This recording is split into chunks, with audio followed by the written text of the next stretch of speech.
great day, everyone. It's Lavon McMillan with the Advocate for Me podcast, and we are so excited for our next guest.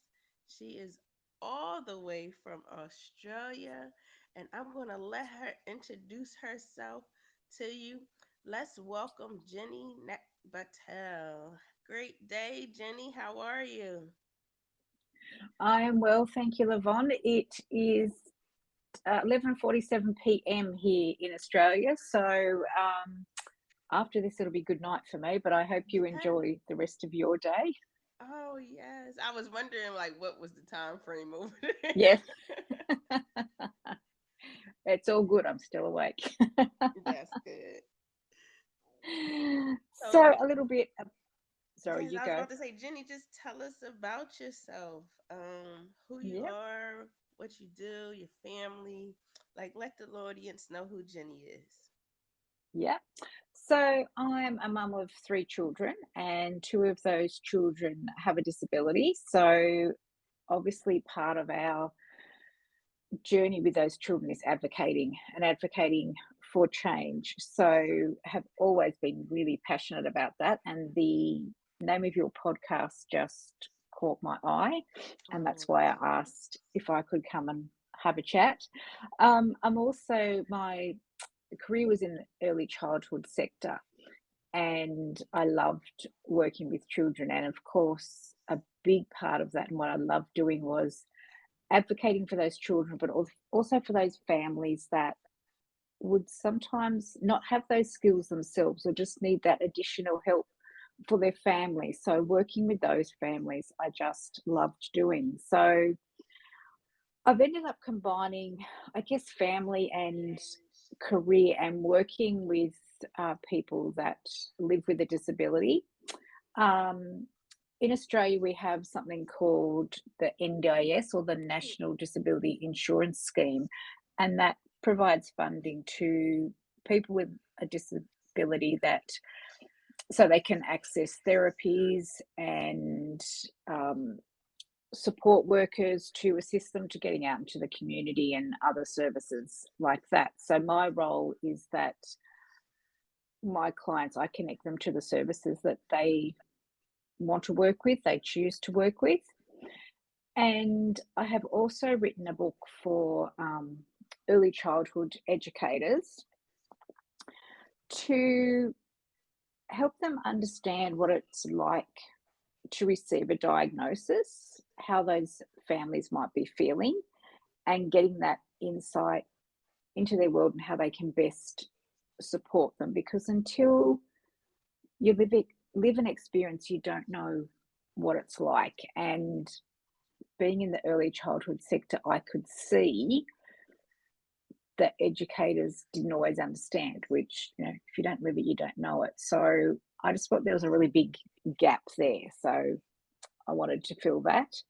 And my children, their disability is they're on the autism spectrum. So I have um, an Autism Families Thriving membership um, for parents. And what we do through there is we validate them in their parenting and their parenting skills, because that's something that's very often criticised for those families. They're applauded for their parenting.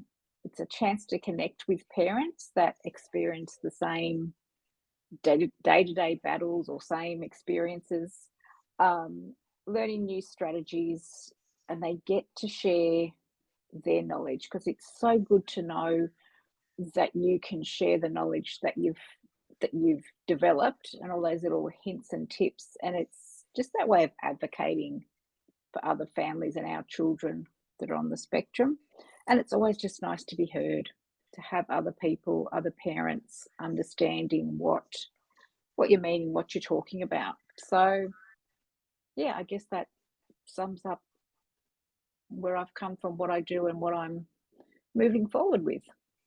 Wow. We share so many similarities. So I started Really? out in early childhood education. Um, Oh, that's what I went to school for early yep. childhood. And Then my son was born, and so I winded up working in early intervention. Hmm. So and then I wrote a book. So we have so many similarities. Oh wow. I'm sitting here like, oh wow. So she's me in Australia. Yeah, there you go, just on the other side of the world. Yes. Awesome. Awesome. I love how you wrote the book to early childhood educators. Here in Philadelphia, Pennsylvania, I teach. I'm an adjunct faculty, and I teach early childhood educators and directors under an organization called the Early Institute for Early Intervention. And so I Hmm. teach a special education and early intervention class to them. And so I love the fact that your audience is the early childhood educators, because a lot of Mm. them come with fears of not knowing how to handle the children. And I'm not saying handle like, putting No, their I know hands what you on them, but mean. Yes. handle like Mm. how to be there for the children that have disabilities or differences. And so when they come to class, they have like a ton of questions, and they're like, I just want to know how to help the kids. And I love their passion and their focus driven on how they can help the kids in their classroom. Because as educators, that's the one thing, like, we love children, but sometimes, you know, we don't know how to interact or how to Mm. properly interact with children with disabilities. And as an early childhood educator, I seen it firsthand, and I'm like, whoa, like they need, some training or something, because it's scary to Yeah. see some of them. So, can you just talk about that a little bit more, like why your audience was the early childhood educators for your book? I could see that gap, and I would also just get so many questions at the different services that I worked at, and I also did some adult education as well, working at we, we call them TAFE, which I think is maybe like your community college. I think that's sort of Okay. Okay. comparative. And then so we have what we call a certificate three um, at at TAFE, and then university you go on to do like your teaching. But yeah, there were so many students there that would ask me about what to expect, or when they were going out and doing the practicums, they were coming back and saying, "Oh, this is what I saw. This is, what they're doing, or what do I do? How do I, talk to these children? How do I interact with them?" And myself, as I said, when I was moving around from, with different workplaces, I would always have people, the other co-workers, asking questions because they just didn't know either. And they quite often come to me and say, "Oh, this child's sort of doing this. What do I do? How do I work with them?" Those sorts of things. So there's just such a big gap. It's not taught enough before they start working with children, and it's something that's really missing um, in the early childhood space. There's no specific um, subject or course at university or at TAFE either to actually talk about that. So they're very, very lost when they do get there. So I could see that. And they also found it hard to engage with the parents as well.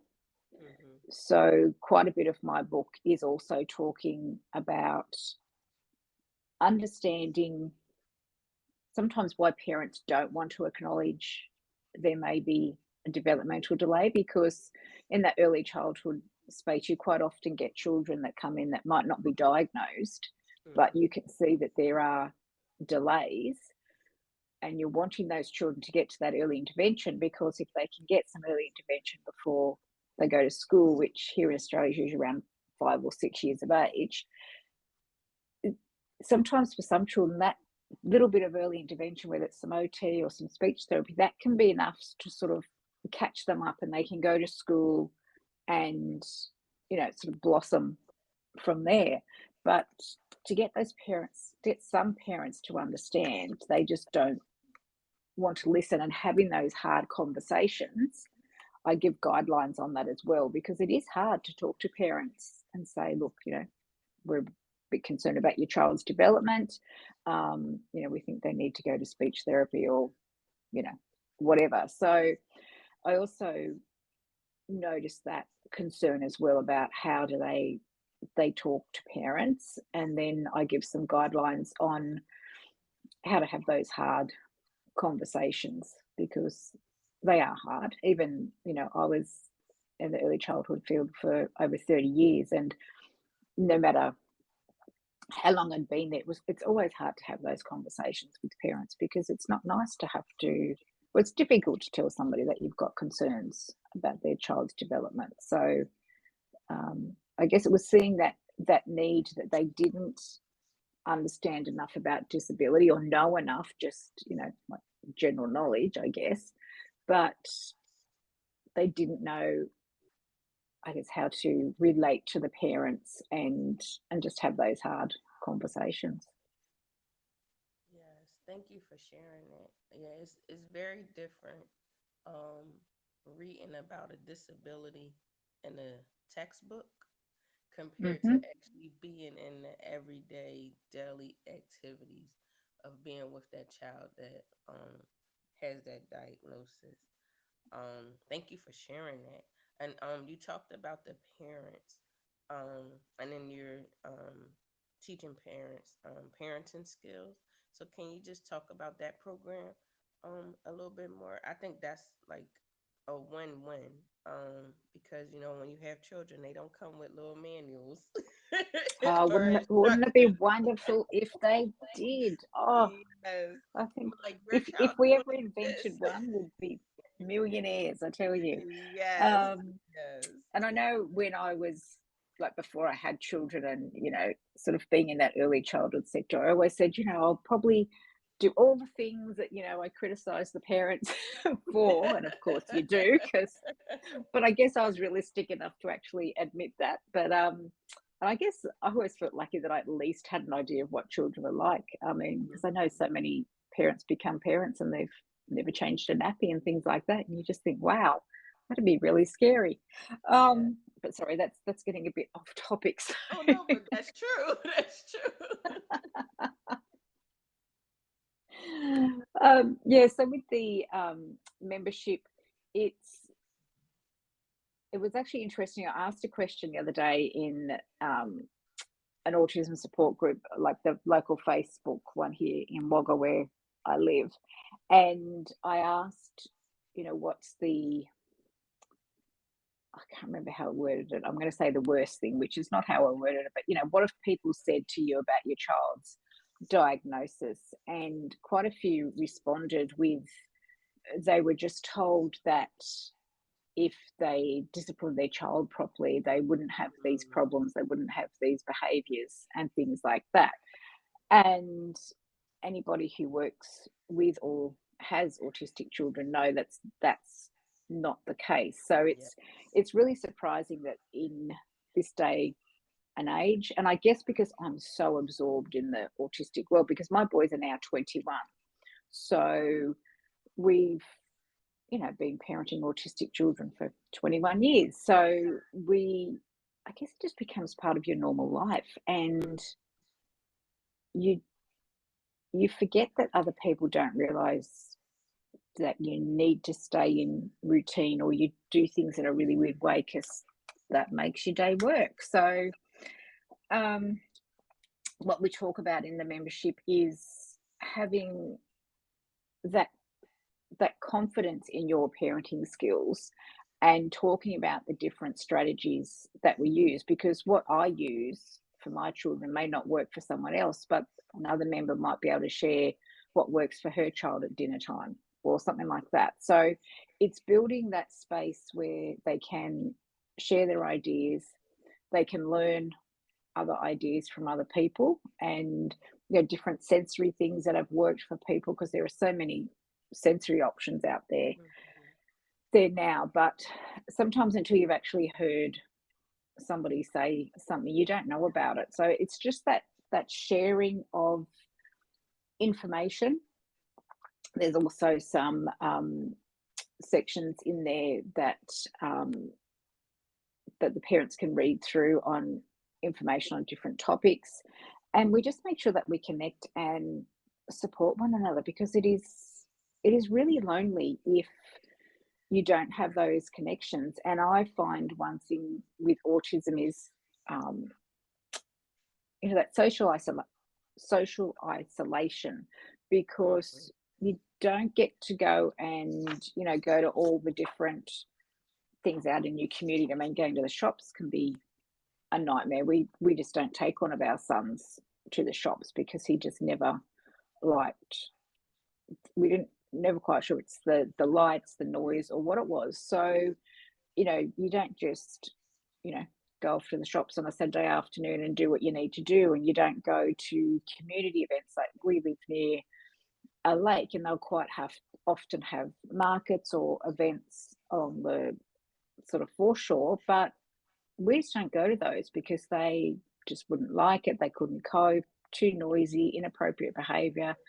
And I think the social isolation is a big thing. And if you can connect with people and talk to them about what is going on and that reality of what's going on, our children will also been quite aggressive, like physically aggressive, and it's really hard to talk to people about that. So being able to talk to other people that understand that is just really important. It's that sharing of the reality of the day to day with people that just don't understand what it is until they've lived it. So yeah, that's what that's there for, just to build their confidence, for them to be validated, to be heard, and build that team around them that they need, that you can't always get. Just your next door neighbor may not understand it. They might be sympathetic, but they're also probably going, well, if she just, give them a little smack now and then, it might not be a problem. But um, it's there just to support those parents to believe in their parenting and just see their family thrive. Because if you're happy with your parenting and your children are happy, your family thrives. Your family doesn't have to look like, everybody else's family, or the perfect, you know, I guess, stereotype family that we have in the movies and the TV shows. It just needs to be your family, and you need to accept that it's different and beautiful in its own way. Yes, yes. Oh, I love that. I love the fact that you're building a community. Because, like you just shared, like maybe your next door neighbor might not have the same journey as you, but Mm, you're finding others who are who have similar journeys as you, and so you're not feeling like you're alone. That's one thing that I say a yes. lot to parents, when I'm doing like different events, and I'll tell them like you're not alone. Like, and I know I felt alone when my son was younger. He was Mm. born at 28 weeks premature, 2 pounds 2 ounces, Oh, wow. and just looking for like different resources. That's actually how Advocate for Me started. Like me looking for resources Yeah. for myself, and then I started sharing them with others. Um, but just having someone to talk to have similar stories, and to share, like you said, like different ways that you can function throughout the day, Mm. and just sharing that, like my grandma used to share recipes, but and that's how Yes. she built her community, finding someone who else, like who else, who wanted to cook. But for us, it's finding someone to share that fear, that pain, that Mm. happiness, that joy, when you have a child who you know is not talking, they're non-speaking, and Mm. so now at the age of 6 they finally say mom, and you're like, oh my Mm. goodness, like he finally said it. And then just sharing that with your friend whose child said it at 11 months, and you like, they're like, Yeah. well, he should have been saying it, but it's like, no, now he said it. Like, Yes. now I have to celebrate him at the age of 6 of saying mom. So I Yes. love that you built the community for them. And is it just for families in Australia, or is it like Oh, international? no. worldwide. Oh wow. Sorry, I'll just come back to something that you said there. That's something I mention in the book. It's called, my book's called Embracing Disability in Early Childhood. And yes, I talk about how important it is to celebrate those small milestones that, for a child that's living with a disability, maybe picking up a spoon is just a huge achievement for them, whereas other children might be picking up the spoon and eating, but for that child, it might have taken them lots of therapy and the family lots of practice to get them just to be able to pick up that spoon, and that's what you celebrate. So yes, really important to celebrate all those small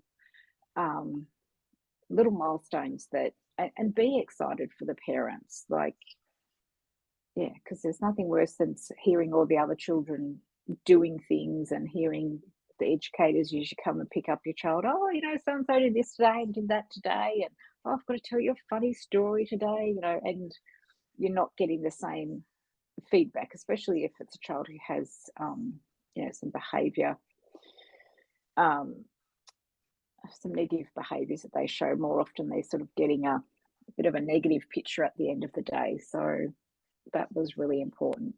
I felt it was really important to include that in the book as well. Yes. Sorry, I'm just going to jump forward again. Sorry. Yes, the Autism Families Thriving membership is for people around the world in all countries. So, if you're looking, my website is innovativedisabilitysolutions.squarespace.com, or you can find me on Instagram and Facebook with the same Innovative Disability Solutions. Awesome, awesome. This is amazing. Like I'm just gonna share to the audience how we like met. Yeah. um, so Jenny found us on Instagram, and then she sent me an email, and she went into detail about being an early childhood educator, her book, and the NDIS. And I was like, wow. I was like, yes, come on the show and, share, who you are and what you do in Australia. I'm so excited that we reached Australia. I was like, oh wow. So I'm excited to have her on the show today. I just have a few more questions. Can Mhm. you explain more about the NDIS? Okay, it's quite a big. So I'm just trying to think of the easiest way to try and explain it. Um, so it's set up by the government. So it's a government program, and anyone living with a disability can apply to be on the NDIS. There are certain parameters that you need to meet, but once you have an NDIS plan, you can be funded for, with the core funding, it's funding for support workers to help you go out in the community. You might engage in group activities out in the community. You might go out individually. They might assist you to attend medical appointments or things like that. But it's really looking at building skills. So it might be somebody who needs assistance at home cooking, that they might be able to understand a recipe but just need some help in, maybe they need help in cutting things up, cutting up the food, or how long do they cook it for, things like that. So it's teaching them. The aim is to help people to become more independent. And then another part of the plan is that you receive funding to access therapies or behaviour practitioners. And then you also can be funded to have plan managers, so they pay all the invoices for you, so that as the person living with a disability or the parent or carer of that person, you don't need to worry about paying all the invoices and things. And there's obviously my part where I'm called a support coordinator, so I connect my clients to the services that they need. And you can also get resources such as, I shouldn't call them resources, assistive technology aids such as wheelchairs. You can get house modifications like a ramp, those sorts of things.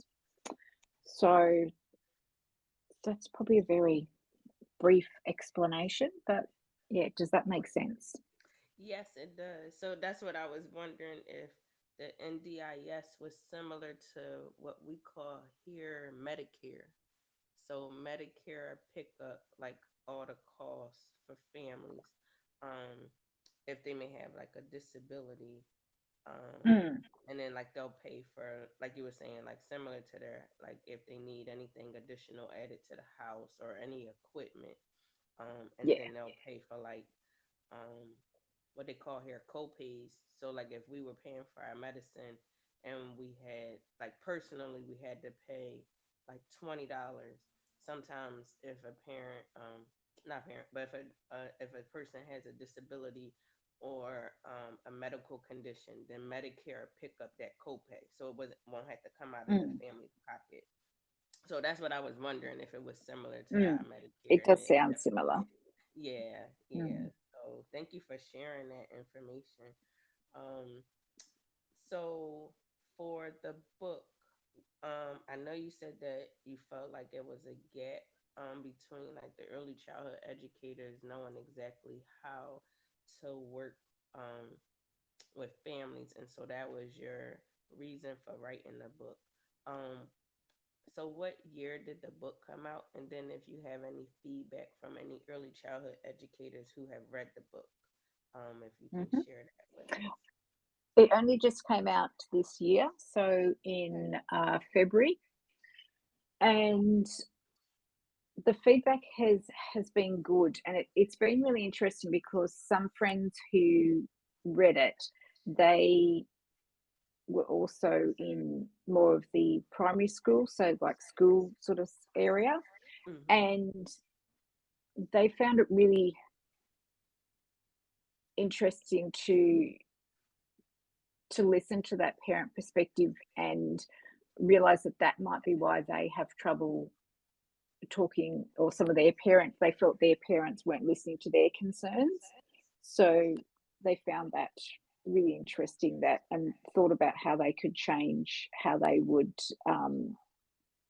talk to their parents. They could come from a more understanding viewpoint. And the early childhood educators have just found it really helpful to have that viewpoint of what it is like to receive a diagnosis and to get more information about how the families will feel, because then they can sort of step into their shoes a little bit and stop and think about how they can better support the parents or what the parents might be going through. So they've found that really helpful, and also the part about the conversations, because they all always find those difficult, because it is hard to have conversations with parents about those things. But I also, as a early childhood educator, I also sympathize with them, because I've been on the other side where I've been the early childhood educator having those conversations, and parents haven't been willing to take on board what I've been saying. And when I know that, some of the children, they just needed that little bit of early intervention and it would have put them so much further ahead. And then when you meet those parents, you know, 5, 6 years down the track, when they've gone to school, the child's gone to school and they're still struggling, and you think if you'd just gotten them a little bit of early intervention, it could have made such a difference for that child. So with that, I sort of come from both sides, because I've had those conversations where parents just haven't been willing to listen, Mm-hmm. and but also been that parent who didn't want to listen, because my husband was more on board than what I was, um, with the diagnosis. So yeah, it's sort of Wow. been quite interesting. But yes, they've the early childhood educators have found it good just to have those tips about how to have those conversations. And would you say that your book is worldwide? Like it, like I can order it and share it with the early childhood educators. Absolutely. It's available on Amazon. So you can jump onto Amazon.com. Um, yeah, and it's in most country. Well, you know, all the countries that Amazon have available, Okay, which off okay. the top of my head, I can't remember. Oh no, yeah, it is a lot. It is a lot because they But send yes, so different like well, I know for like the podcast they send like us analytics to tell us like what country um the podcast is going to. And I know Amazon mm, does something similar where it tells you like who's ordering your book and mm, where it's located. So yeah, so yeah, yes, it is a lot. They're all over. I feel like they're all over. Yeah, but congratulations to you for writing the book and taking that, you know, being obedient and writing it and taking the charge to making sure that early childhood educators they have a tool um and a guide yes, to help them in the classroom because like I said, I'm coming from the early childhood. That's what I studied in school, and then mm, being in the field, they really just be like, hey, you got a kid coming today, and they have some concerns, and then that's it, and they'll walk away. And you're like, mm, oh, and and the kid is on top of the table or running around the classroom or knocking yeah, stuff over. And you're like, what happened? Like, okay, so how do I deal with this? So I definitely understand it. With and when I was in early childhood, I also had my son. So it was like I was like, hey, my son does that at home. And what do I do when I'm at home? So I just, implement it in the classroom. But, some teachers that's they good. and educators, they might not, know exactly what to do. So unfortunately, the first Mm, thing they'll go to is like screaming and yelling, and then that'll turn into a whole nother issues. So I commend yes, you and thank you for writing the book. So now they can have something as a tool and a guide. And then mm, also that, like you were saying, the conversation with the parents. Um, that was interesting that you said that your husband was more on board than you was. And then for me it was the opposite. Like I was like, what do my son need? I'm giving him everything. And I was like, oh, he need that resource? Okay, we're gonna put him in that. And his dad was like, whoa, whoa, whoa. Like I know he's born premature, but nothing's wrong with him. I'm like, he's like 3 and he's only saying one word sentences. So I mean not one word sentences, but one word. Like he's like he yeah, should be saying at yeah. least 3 word sentences by now. And so his dad was like, just let him be, let him be. And I was like, no, give him everything. I was like, so yeah, so it's interesting. I mean, you do get that like one parent is on board, one parent is not on board. I know my Yes.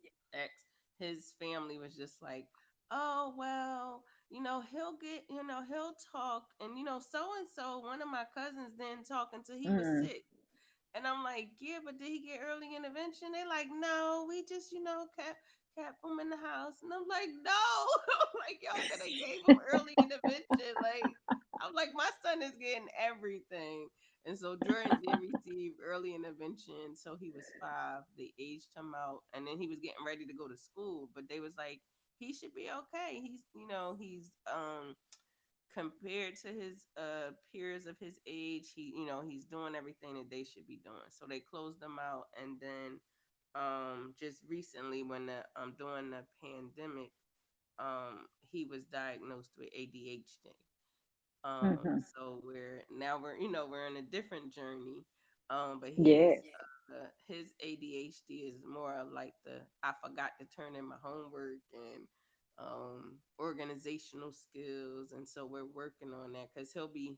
I still can't believe he's about to be 17, and Mm, so I'm trying to teach him those things so that he can be more independent, um, and be able to take those skills, those organizational skills that he learned, and apply them to real life. So we're over here working. But yeah, but early intervention is definitely important. That's how I oh, wound up working as a special instructor in early intervention because I worked with my mm, son. And one of the Yeah. therapists was like, Miss McMillan, you would be great at this. And I'm like, no, I'm gonna go back into the classroom. And Jordan needed a feeding tube when he was like 4 years old. And he had like all these doctor's appointments. And I was like, I'm not gonna be able to be there for my students. I was Mm. teaching pre-K at the time. I was the lead teacher teaching pre-K. And I was like, I'm not gonna be able to be there for my students and be there for my son. So Yeah. I took well, I actually resigned. They wanted me to stay and just take a leave of absence, but I resigned. And then I focused on my son. But the journey is different for everyone. And so Yes. I'm excited that you reached out and wanted to share your story on our podcast. And so the last question, I think you mentioned it before earlier in the interview, but if you can share how everyone can get in contact with you, and again, how they can access the book. Yeah. So, Instagram and Facebook, it's Innovative Disability Solutions. Email is idsenquiries@outlook.com. And then the book is available on Amazon. So just whatever country you're in. So it's in Europe, in England, obviously in the States, Australia.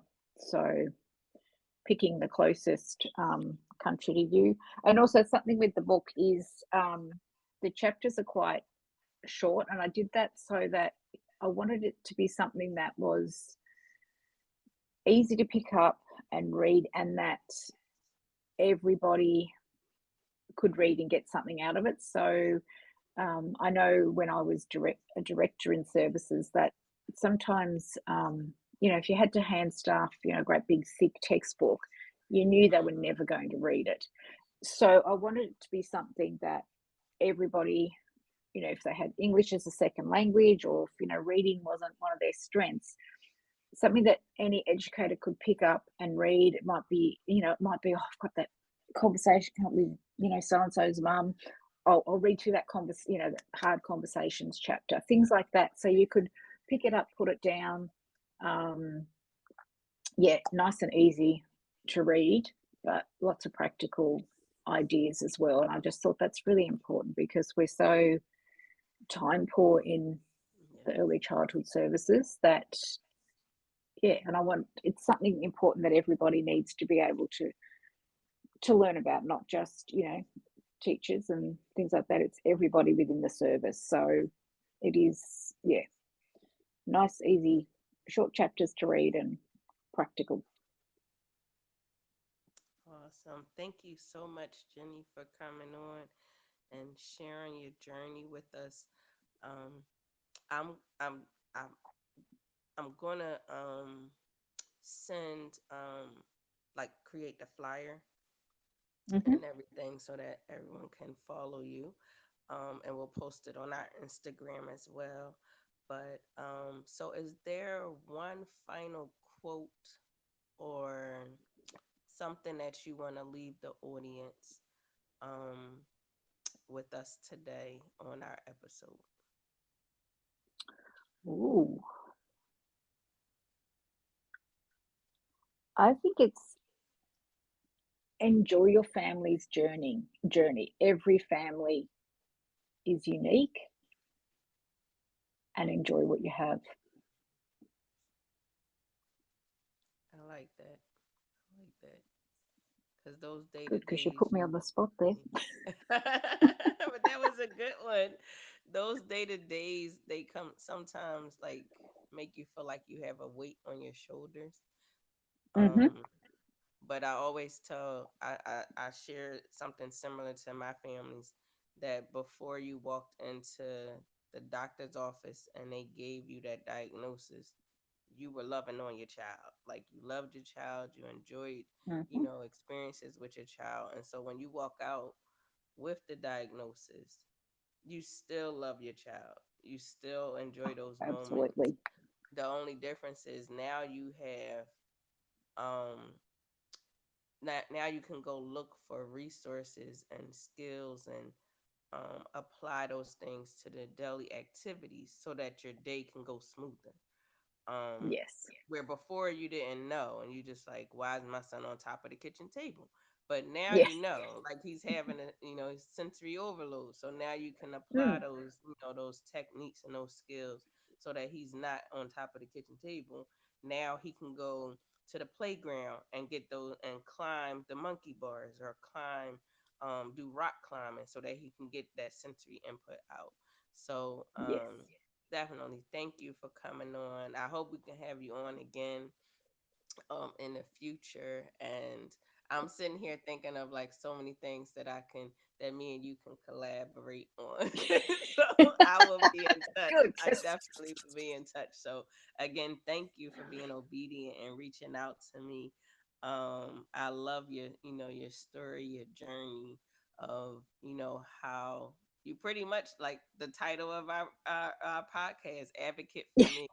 And so you advocated for your sons, you advocated for you and your husband, and then you took it out into the world, and now you have a book, and you're working with the NDIS. You're Hmm. helping early childhood educators. So that's the like really that's what the name of advocate for me is. The me can be anybody. It could be the family, it could be the child, and it could be the Yes. community. So you're definitely doing that in Australia, and I hope to meet you someday Oh, and that'd be fabulous. definitely work together. So thank you again for coming on the episode. And to our audience, as always, be safe, be blessed, and enjoy life. Don't let those burdens come on you. And that you just feel like you're alone, because you're definitely not. Like as me and Jenny talked today, you definitely have a community that's out there to help you and your family and help you, with resources, advocacy, and training, because that's our goal for Advocate for Me. So thank you for listening to our podcast today, and we hope to see you soon.